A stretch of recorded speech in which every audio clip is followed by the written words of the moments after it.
जात बार सऊदी नया नोहर बानी तोहर हम मौगी नया नोहर बानी तोहर हम मौगी पिया अपन मौजी जात बार सऊदी नया नोहर बानी हम काउर मौगी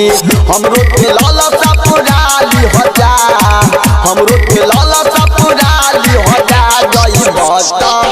जई बता मेला घुमाली हो जा देवी माई के दर्शन कराली हो जा जई बता मेला घुमाली हो जा देवी माई के दर्शन कराली हो जा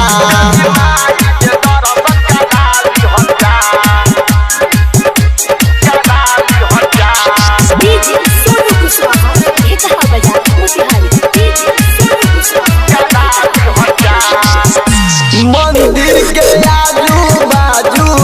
भीड़ भइल भारी अपन अपन दूत लेके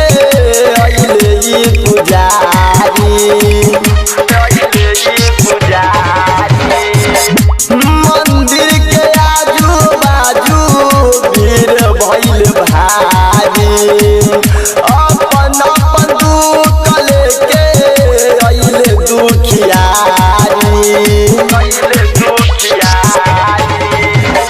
चुनरी मंगा दो तल सकिना दो चुनरी मंगा दो तल सकिना दो तारे के टिकट कटाली हो जा जई बता मेला घुमाली हो जा चंडी माई के दर्शन कराली हो जा जई बता मेला घुमाली हो जा चंडी माई के दर्शन कराली हो जा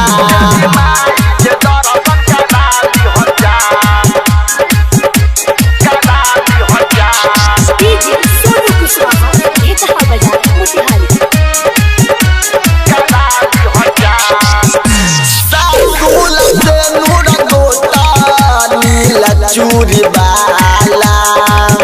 ना दोला बिंदिया लाइब ना तकरी हाला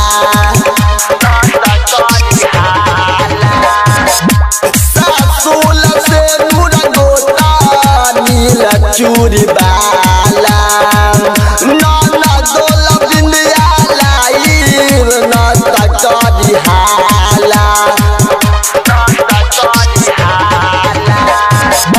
सवरिया होता दुपहरिया यमद सवरिया होता दुपहरिया राइटर दिक्की के बुलाली हो जा